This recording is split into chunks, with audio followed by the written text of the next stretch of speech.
Dios les bendiga, queridos amigos y hermanos. Sean todos bienvenidos una vez más. Nos hemos gozado en la alabanza y ahora toca la parte más especial de estas transmisiones y es la meditación de la palabra del Señor.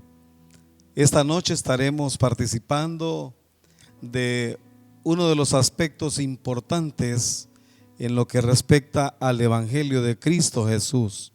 Para ello les invito a abrir sus Biblias en el libro de San Mateo, en el capítulo 16, versículo 13 al versículo 16.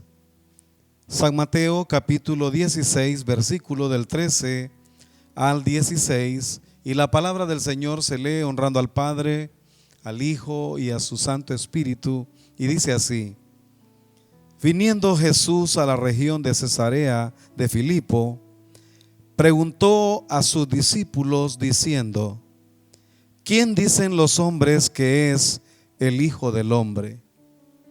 Ellos dijeron: unos Juan el Bautista, otros Elías, y otros Jeremías o alguno de los profetas. Y les dijo: ¿y vosotros quién decís que soy yo? Respondiendo Simón Pedro dijo: tú eres el Cristo, el Hijo del Dios viviente. Gloria a Dios. Hermosa palabra. Vamos a orar para entregarle este tiempo a nuestro amado Señor. Amado Dios y Padre que habitas en los cielos, en esta preciosa noche ponemos delante de ti, Señor, tu palabra que ya es bendita, oh Dios, para que hable a nuestras vidas, para que tú, Señor, envíes un mensaje a cada uno de nosotros que estamos necesitados de ti, oh Dios. Que tu palabra nos fortalezca, que sea tu Espíritu Santo hablando a las vidas de cada uno de los que hoy estamos participando de esta palabra, escuchándola, oh Dios, que sirva para nutrir nuestras vidas y para fortalecer nuestra fe en aquel Cristo que murió en la cruz del Calvario. Gracias, Señor amado. Ponemos todo el servicio de esta noche en tus manos, en el nombre de Jesús. Amén y amén. Gloria a Dios. Dice la palabra del Señor que cuando Jesús iba a la región de Cesarea de Filipo, dice la lectura que él hizo dos preguntas muy interesantes, las cuales es importante aún también hoy en día para nosotros como iglesia comprenderlas, saberlas manejar bien, porque como cristianos debemos de conocer bien a nuestro Dios. Así que Jesús necesitaba, antes de nutrir de mayor información a sus discípulos, necesitaba estar convencido de la opinión que ellos tenían con respecto a su identidad. Aleluya. Así que comienza él haciéndoles una pregunta que tenía que ver, además del concepto que tenían de Cristo Jesús, iba a tener que ver, dependiendo de esta pregunta también, se iba a partir de lo que iba a ser el principio de la iglesia de Cristo Jesús. Recordemos que en el Antiguo Testamento no existía una iglesia. Así que a partir del Nuevo Testamento la iglesia aparece, pero también debían de haber bases y debían de haber fundamentos que Cristo debía establecer para que su iglesia se mantuviera aún hasta estos tiempos en los cuales estamos viviendo actualmente. Aleluya. La palabra del Señor en ese versículo 1 nos menciona una pregunta que Jesús hace categóricamente a sus discípulos y les dice: ¿quién dicen los hombres que es el Hijo del Hombre? Como diciendo que han escuchado ustedes ¿qué piensan los hombres, qué piensan las gentes acerca de mi persona? Esta pregunta hecha a sus discípulos es de suma importancia, porque el Señor quería determinar de alguna manera, ¿verdad?, cuál era la opinión del mundo, la opinión de las gentes, y si sus discípulos estaban al día con esas opiniones. Muchas veces oímos hablar de la iglesia, muchas veces oímos comentarios y ignoramos, ¿verdad? Ignoramos lo que se diga al fondo de ello. Y es importante saber en nuestros tiempos también, como en esos tiempos Jesús lo hizo, qué rumbo estaba llevando la iglesia.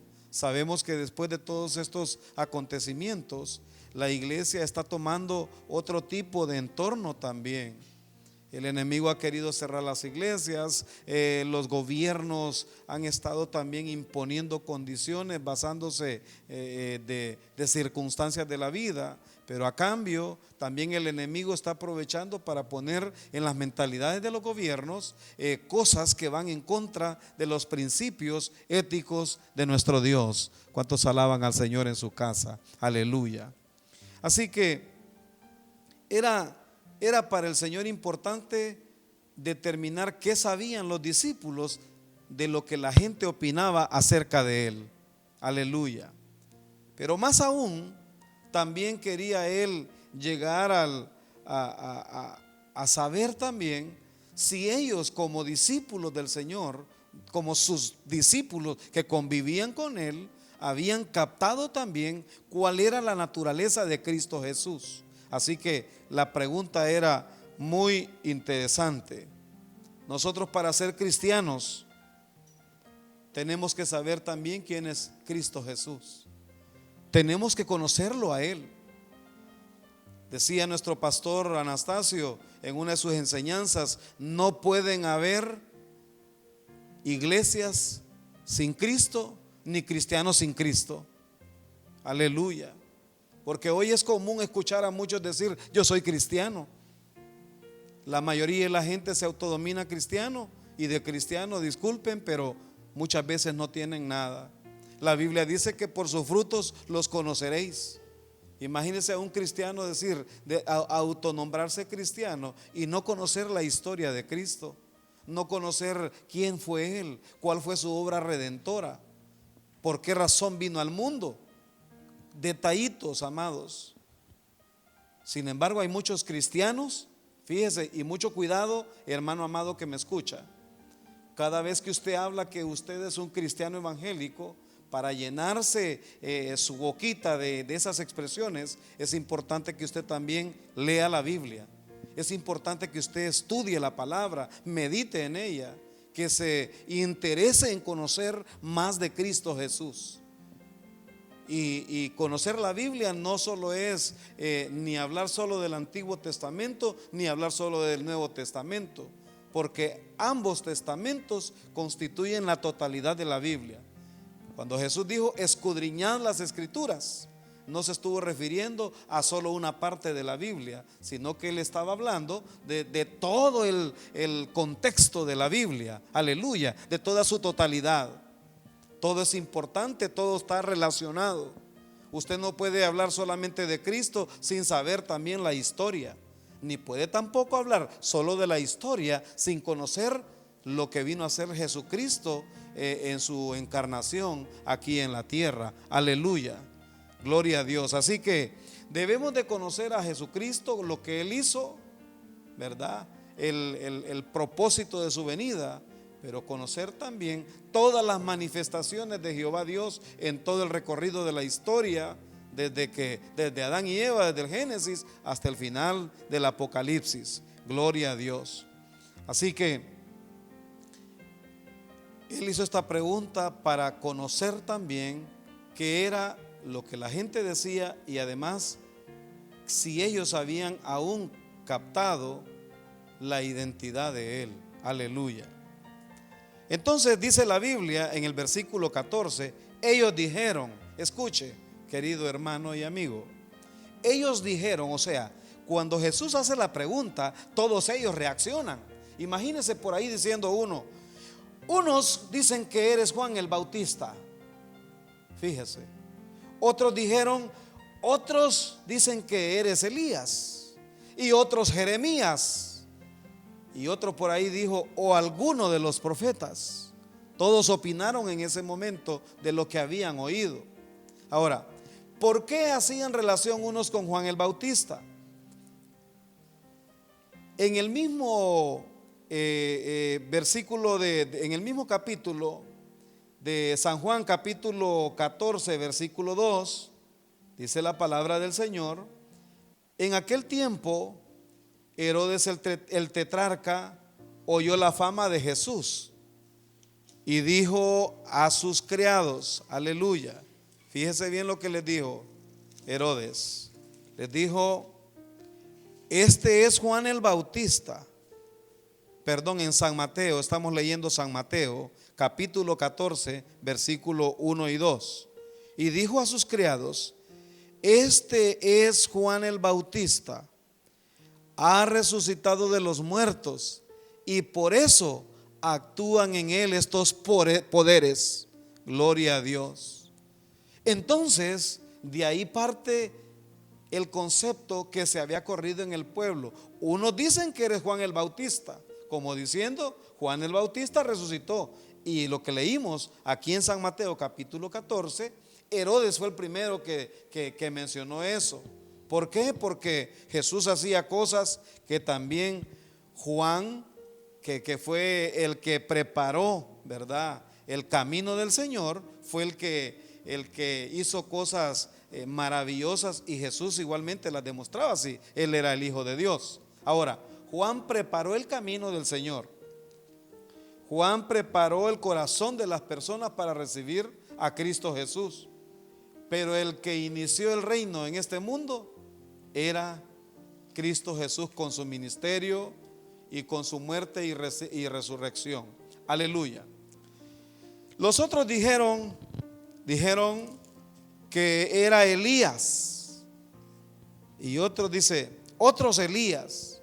Ahora, estos venían y tenían el concepto de Elías partiendo de un versículo que aparece en Malaquías capítulo 4, versículo del 5 al 6.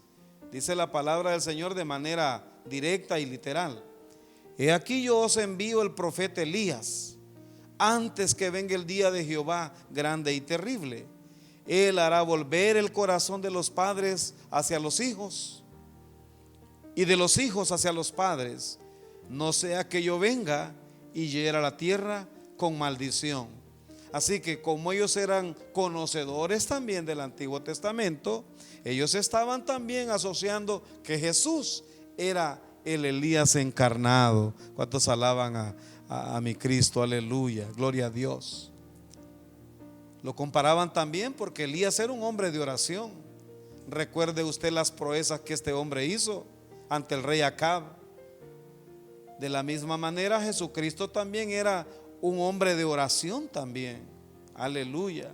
Así que de la misma manera que Jesús hizo cosas sobrenaturales, Elías también hizo cosas sobrenaturales, y por eso la gente manejaba esos conceptos.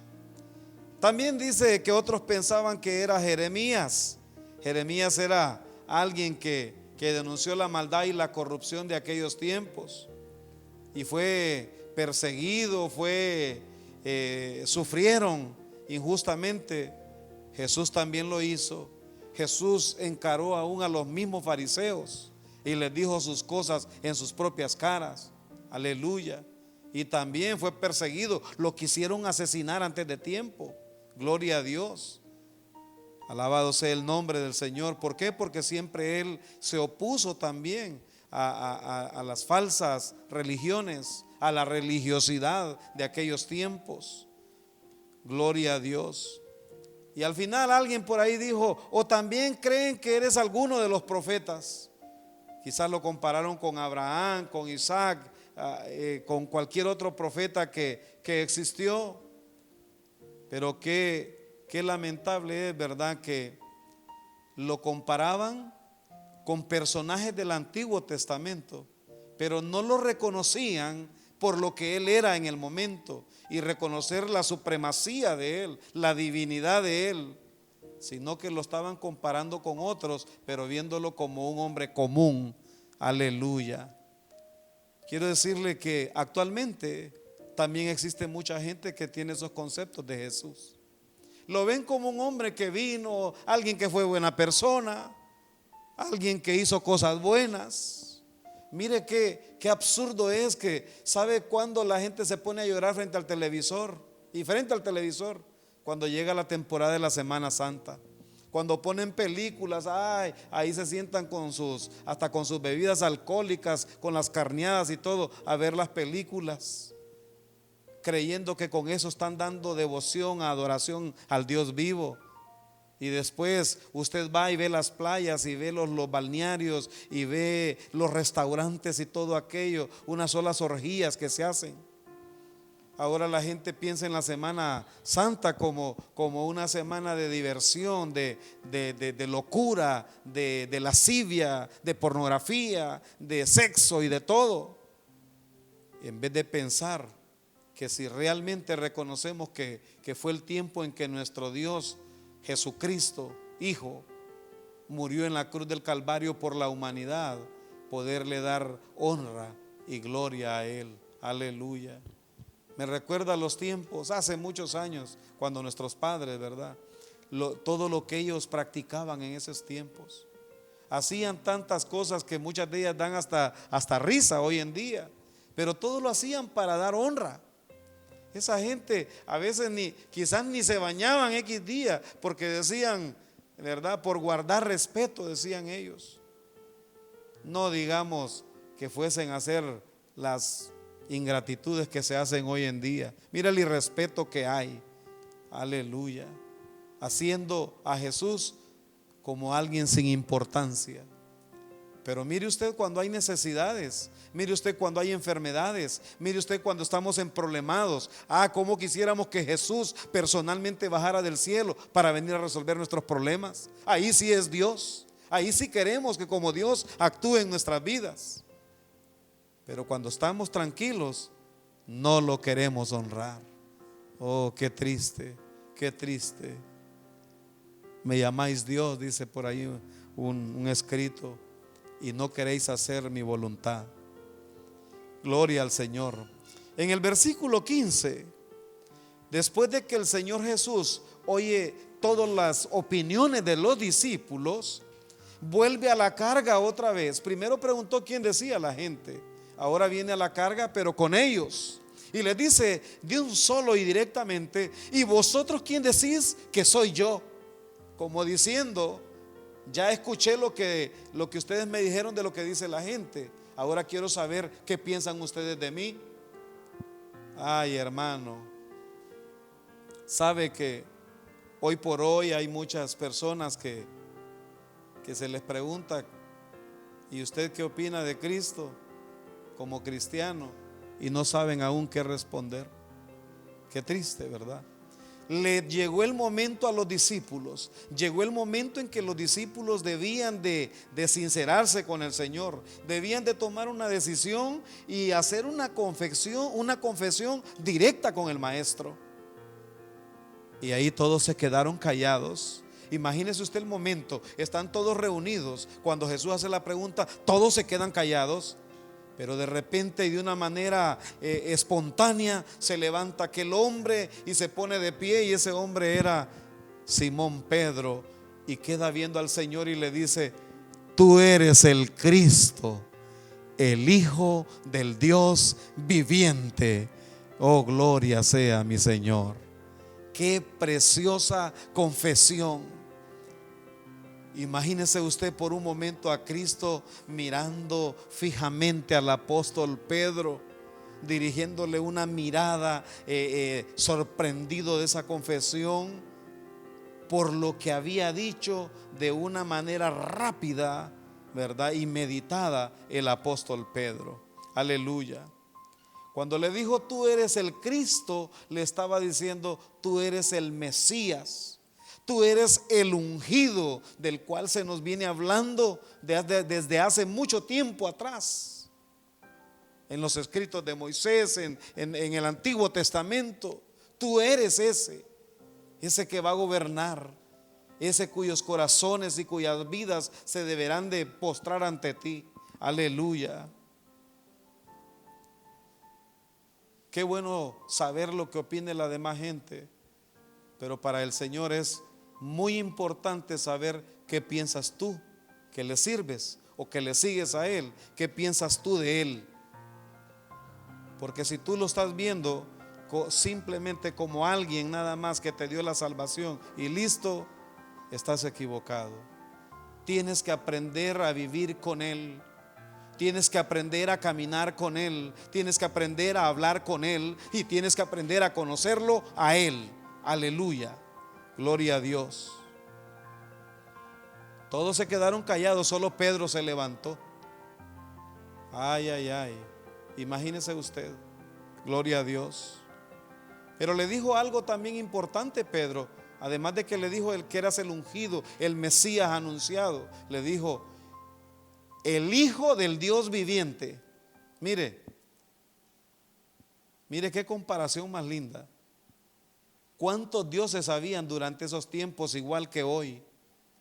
Países donde existen cantidades de dioses, pero ninguno de esos es viviente como nuestro Dios.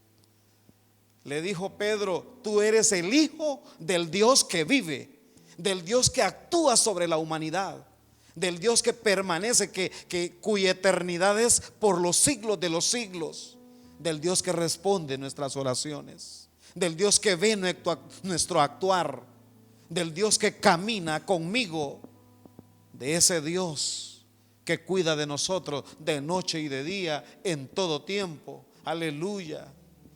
Tú eres el Hijo de ese Dios maravilloso, que oye, que habla, que mira, que responde. Aleluya. Que nos da vida, que cada día abre ese sol, abre ese universo, abre la naturaleza, abre todo para bendecirnos. Alabado sea el nombre de Dios. Eso es lo que le estaba diciendo Pedro. Eres el Hijo de ese Dios viviente. Gloria a Dios. Aleluya. Cualquiera pudiera decir: bueno, ¿y qué tan relevante fue esto de estas confesiones en otra o hasta ahora lo pudieron haber hecho? No. Lo que sucede es de que en este momento fíjense algo, anteriormente existieron varias confesiones y podemos ver, por ejemplo, en San Juan capítulo 1 versículo 41, cuando Andrés, el hermano de Simón, recién comenzando Cristo su ministerio, le encuentra a Simón y le dice en el versículo 41, Juan 1:41, este halló primero a su hermano Simón y le dijo: hemos hallado al Mesías.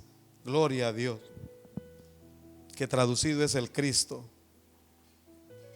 Hemos hallado al Mesías. Hay una confesión ahí de que había encontrado al Mesías, pero era como una información extra. Te voy a dar esta noticia. Aleluya. Luego en San Juan capítulo 14 versículo 33 dice la palabra del Señor: entonces los que estaban en la barca vinieron y le adoraron diciendo: verdaderamente eres Hijo de Dios. Aleluya.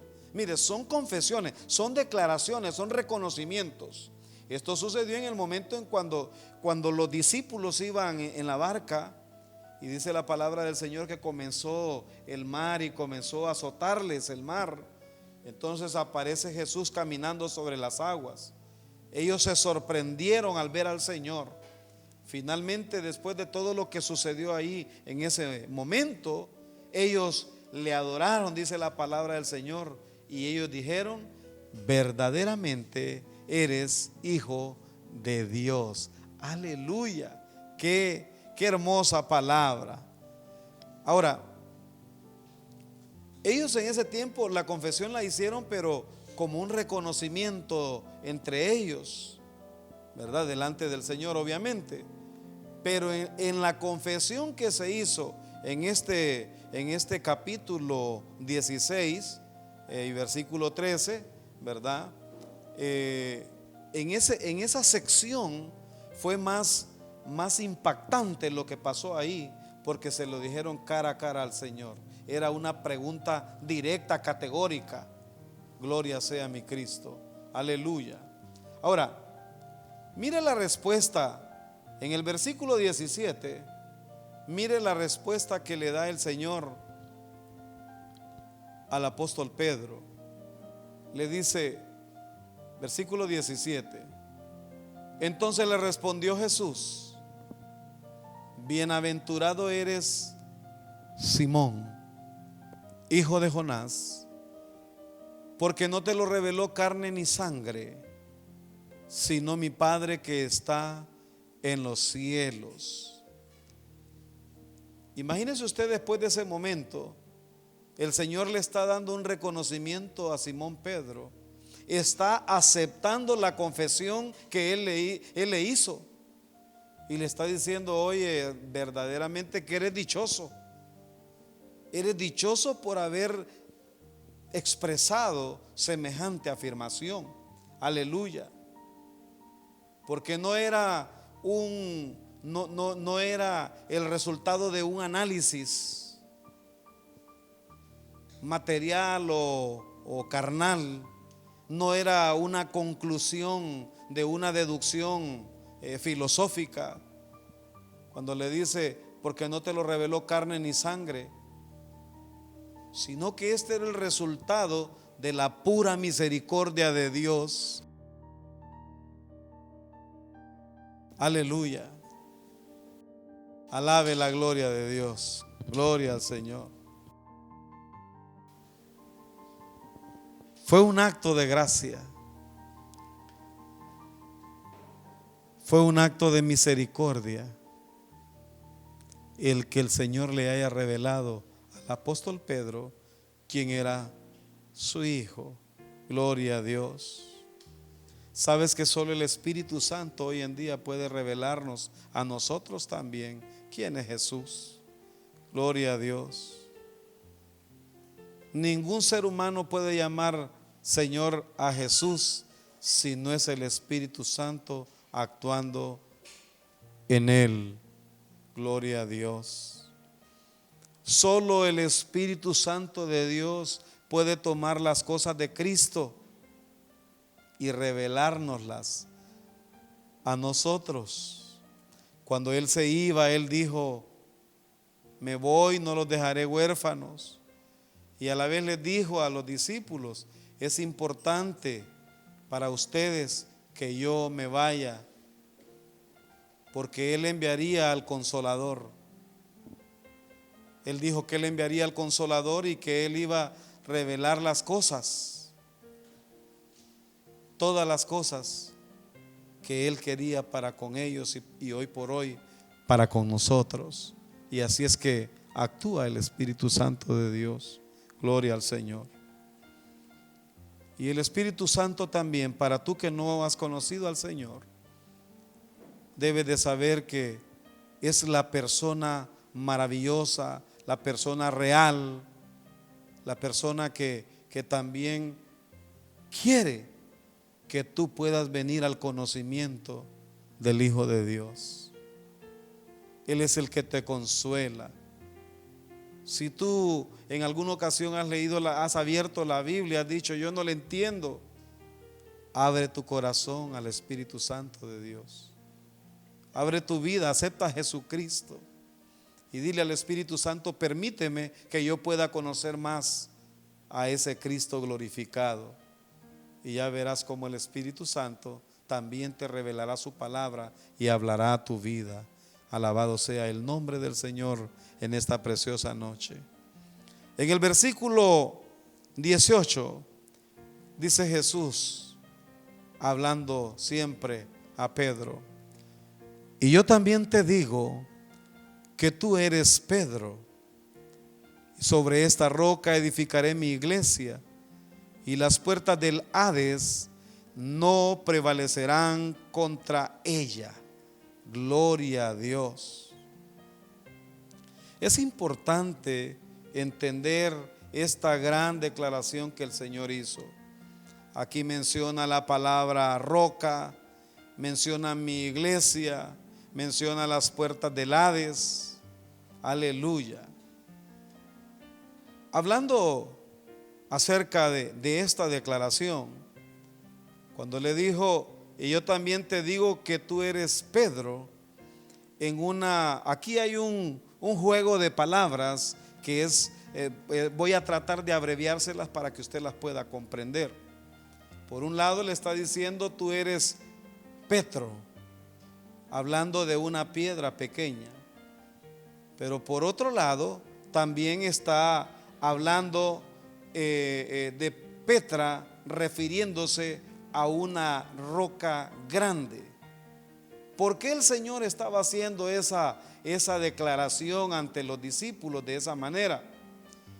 Él sabía que los judíos tenían un concepto de lo que era una roca grande. Él sabía que los judíos entendían, cada vez que se hablaba de roca, entendían que lo relacionaban con Dios. Sabían que una roca podía dar protección, que una roca daba seguridad. Sabían ellos que una roca, por su dureza y su consistencia, les daba una protección a ellos. Y voy a hacer lectura en Deuteronomio capítulo 32, versículo del 3 al 4. Dice la palabra del Señor, Deuteronomio 32, versículo 3 y 4. Mire cómo se menciona a Dios como una roca aquí, como la roca, no como una roca, como la roca. Porque el nombre de Jehová proclamaré, engrandeced a nuestro Dios. Él es la roca cuya obra es perfecta, porque todos sus caminos son rectitud. Dios de verdad y sin ninguna iniquidad en él, es justo y recto. Aleluya. Esa fue una declaración que se hizo en Deuteronomio al pueblo de Israel. Ahora mire el Salmo 18, cómo exalta al Señor como el escondite más alto y protector. Fíjese bien, Salmo 18, versículo 1 y 2. Mire qué precioso. Te amo, oh Jehová, dijo el salmista, fortaleza mía. Jehová, roca mía y castillo mío. ¿Escuchó? Jehová, roca mía y castillo mío. Mi libertador. Dios mío, fortaleza mía, en él confiaré. Mi escudo y la fuerza de mi salvación, mi alto refugio. Oiga lo que dijo el salmista. Jehová, roca mía y castillo mío, mi libertador. Dice, mi fortaleza, mi escudo y la fuerza de mi salvación, mi alto refugio. Eso era el concepto que ellos manejaban hablando acerca de Jehová Dios. Así que esa declaración que Cristo hizo era muy poderosa. El apóstol Pablo en 1 Corintios capítulo 10 versículo 4 también dice que la roca, dice que no había que no existe un mayor cimiento, en pocas palabras, y él expresa diciendo que todos bebieron de la roca. O sea que también la roca servía para ellos, tenían un concepto de que podía ser una fuente de agua. Dice Pablo, porque todos bebieron de la roca que es Cristo. Aleluya. Porque todos bebieron de la roca que es Cristo. Gloria a Dios. Por eso es que el judío, cuando se hablaba de la roca, inmediatamente lo asociaban con Dios y no con hombre alguno. Y en el Nuevo Testamento se sigue siempre la misma referencia de la roca, refiriéndose a Cristo, tal como lo leímos ahorita en lo que dijo el apóstol Pablo. Sin embargo, fíjese bien, cuando Jesús le dijo a Simón, tú eres Pedro, no le estaba hablando que Él era el fundamento. Él le dio a entender que sería, como Pedro significa Petros, significaba una piedra pequeña, le dio a entender que Él sería una de esas piedras con las que el Señor iba ¿a qué? A construir su iglesia, a edificar su iglesia. Ahora, el fundamento siempre seguía siendo Cristo y la roca era Cristo. Por eso la confesión fue poderosa. Por ahí muchos creen que la iglesia está cimentada sobre Pedro y no es así. Mire lo que dijo el mismo Pedro en 1 Pedro capítulo 2 versículo 4, 5 y 6. Mire lo que dice el mismo apóstol Pedro: acercándoos a él, piedra viva, desechada ciertamente por los hombres, mas para Dios escogida y preciosa. Vosotros también, como piedras vivas, sed edificados como casa espiritual y sacerdocio santo, para ofrecer sacrificios espirituales aceptables a Dios por medio de Jesucristo, hablando de la roca. Por lo cual también contiene la escritura: he aquí pongo en Sión la principal piedra del ángulo, escogida, preciosa, y el que creyere en él no será avergonzado. Gloria a Dios. En ningún momento el apóstol Pedro habló que se refería a él cuando el Señor le dijo: tú eres Pedro, y sobre esta roca edificaré mi iglesia. El mismo Pedro hace la aclaración que la roca es Cristo, aleluya, y que la piedra del ángulo escogida y preciosa era Cristo Jesús, y que todo el que creyera en él no sería avergonzado. Gloria a Dios. Sabe que el apóstol Pedro al principio sí era una piedrecita haciendo un simbolismo espiritual. Recordamos aquel Pedro tosco, aquel Pedro impulsivo, ¿verdad? Aquel Pedro que reaccionaba de manera pesada y brusca. Pero cuando usted viene a ver, después de que Cristo se va, lo que sucede en el Pentecostés, después de los días del Pentecostés, dice la Biblia que cuando el Espíritu Santo desciende sobre aquellas personas que estaban ahí, dice la palabra del Señor que mucha gente los acusó, que estaban ebrios, que estaban hablando cosas. Y dice la Biblia que Pedro se levantó ante toda esa gente y les dijo: varones, esto que ustedes ven aquí no es porque estén ebrios como ustedes dicen. Y comenzó a dar aquella palabra tan poderosa que en aquel momento, después de aquel gran discurso que el apóstol Pedro dio, dice la Biblia que 3,000 personas se convirtieron a Cristo Jesús. Aleluya. Ahora sí, mire, pasó de ser un Petros a ser una piedra también fundamentada y grande en Cristo Jesús. Gloria a Dios. Este es el cambio que Cristo quiere hacer en nuestras vidas también. Podemos comenzar muy pequeños, muy insignificantes ante los demás, pero tú no sabes lo que Dios puede hacer en tu vida. Tú ni siquiera te imaginas a dónde el Señor te quiere llevar, porque los planes de Él no son nuestros planes. Tal vez tú te sientas como alguien sin importancia. Tal vez tú creas que no sabes nada, y en verdad no sabemos todo. Pero el que se encarga de irnos alimentando, de irnos nutriendo, de irnos fortaleciendo, es el Espíritu Santo de Dios a través de su palabra. Es cierto que la alabanza es preciosa. Es cierto que muchas actividades que se hacen en las iglesias es precioso, es bonito participar de ello. Pero nada de eso te va a cimentar, nada de eso te va a engrandecer, nada de eso te va a llevar a un nivel de madurez si no es la palabra del Señor. Por eso es triste saber lo que está aconteciendo hoy en nuestros días. Mucha gente se dedica más a la emoción y menos a la enseñanza de la palabra. Las personas cambian no por el corito que oyeron. Las personas cambian por el efecto que hace la palabra del Señor en la vida del ser humano. Dice su palabra que es viva y eficaz, que penetra hasta lo más profundo, parte el alma, dice. Oiga, ningún medicamento, ninguna inyección hace eso, pero la palabra de Dios sí puede llegar hasta tu alma.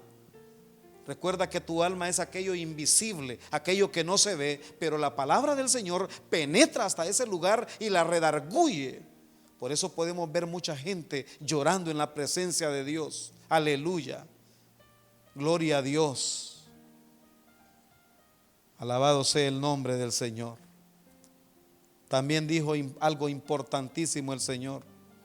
Dijo: sobre esta roca edificaré mi iglesia. No la iglesia de Juan, ni de Pedro, ni de Bartolo, ni de nadie. No. Edificaré mi iglesia, la iglesia de Cristo.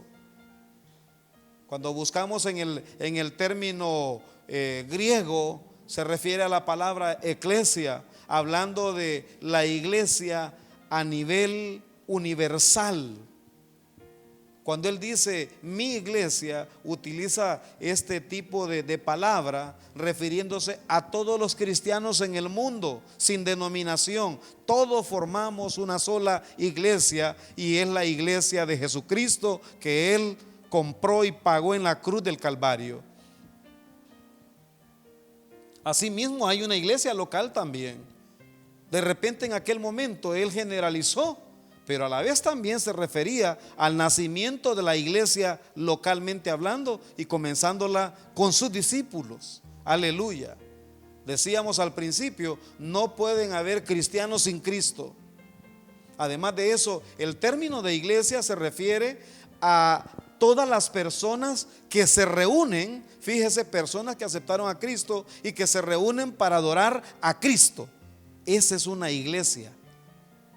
Esa es una iglesia. Cuando cristianos se reúnen a hablar de otras cosas, eso no es iglesia. Además de eso, la iglesia no son las paredes. Las iglesias somos aquellos que hemos aceptado a Cristo Jesús y lo hemos confesado, como lo hizo el apóstol Pedro. Gloria a Dios. Finalmente, en el versículo 10, dice, el versículo 18, y las puertas del Hades no prevalecerán contra ella.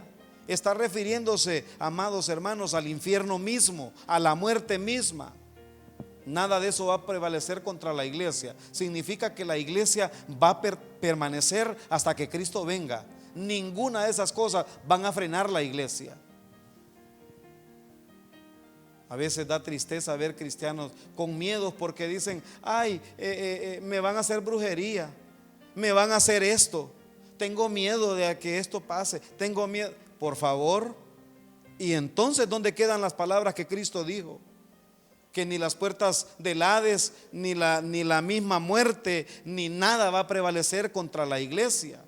Es tiempo que recapacitemos, que entendamos a dónde estamos cimentados. Y si estamos en la roca que es Cristo, empecemos a desechar todo ese tipo de actitudes. Gloria sea al Señor. Aleluya. Gloria al Señor.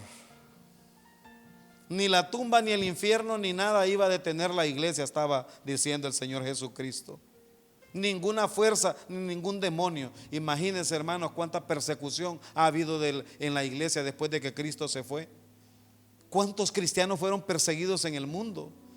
Usted, cuando ve la historia, simplemente los apóstoles murieron defendiendo la causa del evangelio, y de maneras duras, terribles. Tiempos donde se persiguió la iglesia por años. Cristianos que eran tirados a las fieras, eran llevados a las hogueras, los encendían en público, en los lugares, ahí delante de la gente, diciéndole: si sigues confesando a ese Cristo, aquí te vamos a quemar, pero si no lo confiesas y renuncias a Él, ni te vamos a quemar o no te vamos a echar a los leones. Pero esa gente tenía una convicción que es la que tú y yo debemos de tener hoy en día. Esa gente prefirió morir por la causa antes que renunciar como cualquier cobarde. Oh, qué triste es hoy por hoy hablar con personas y decirle: mire, venga a los pies del Señor. hoy por hoy que la venida de Cristo está cerca, que las cosas que fueron profetizadas y manifestadas están sucediendo. Y sabe que le dicen a uno: es que no estoy preparado, es que las cosas cristianas cuestan. Por favor, solo es tener voluntad, solo es de quererlo hacer. Para aceptar al Señor, para reconocerlo, no necesitas ni haber pasado tan siquiera por el primer grado de la escuela. Basta con que abras tu corazón, abras tu entendimiento y reconozcas a aquel que murió en la cruz del Calvario por ti. Gloria a Dios. En el versículo 19, para finalizar, dice: y a ti te daré las llaves del reino de los cielos, y todo lo que atares en la tierra será atado en los cielos, y todo lo que desatares en la tierra será desatado en los cielos. Aleluya. Las llaves significan autoridad. Gloria a Dios. Imagínese hasta dónde. Aquí el privilegio no solo era para Pedro, era para los demás apóstoles, y hoy por hoy a todos aquellos que hemos creído en Cristo Jesús. ¿A cuáles llaves se refiere? Las llaves son las que sirven para abrir. Y una de las llaves que el Señor dejó maravillosa para nosotros son las Sagradas Escrituras. A través de ellas podemos abrir el reino de los cielos para aquellos que están necesitados de Cristo y que están ya en algún momento creyendo que no hay salvación para ellos. Como también dice que lo que sea atado en la tierra será atado en los cielos para aquellos que definitivamente renuncian o no quieren aceptar la obra redentora de Cristo Jesús. Jesús entrega las llaves a todo aquel que lo confiesa. Hoy es el día aceptable. Hoy es el día que tú reconozcas la grandeza de Cristo y vengas a Él. Te invito para que le busques, para que igual que Pedro lo confieses, igual que Pedro, igual que es tu servidor hoy en día, puedas con todo orgullo y con todo gozo poder decir: Jesucristo es mi Señor. Gloria a Dios. Te invito a hacer esta oración. Padre de la gloria, te damos gracias en esta noche por el poder de tu palabra, por hablar a nuestras vidas, Señor. Gracias por abrir nuestros corazones. Mira, Dios amado, aquel amigo o amiga que ahora mismo está tomando una decisión de aceptarte como su único y suficiente Salvador. Señor, derrámate sobre su vida, anota su nombre en el libro de la vida, y Señor, que sea tu Espíritu Santo guiando su camino. Y para todos aquellos que también están reconociendo y volviéndose una vez más a ti, Señor amado, que sea tu Espíritu Santo iluminando tu palabra en sus vidas, y que sean ellos caminando y retomando nuevamente, oh Dios, ese camino que lleva a la salvación. En el nombre maravilloso de Jesús. Amén y amén. Muchas gracias, amados hermanos y amigos. Llegamos al final de esta meditación. Dios te bendiga y te guarde. Recuerda, Cristo viene pronto, así que esperémoslo. Te invito para que le busques a Él, y si Cristo no ha venido, esperamos tenerte en nuestra próxima transmisión. Dios te bendiga.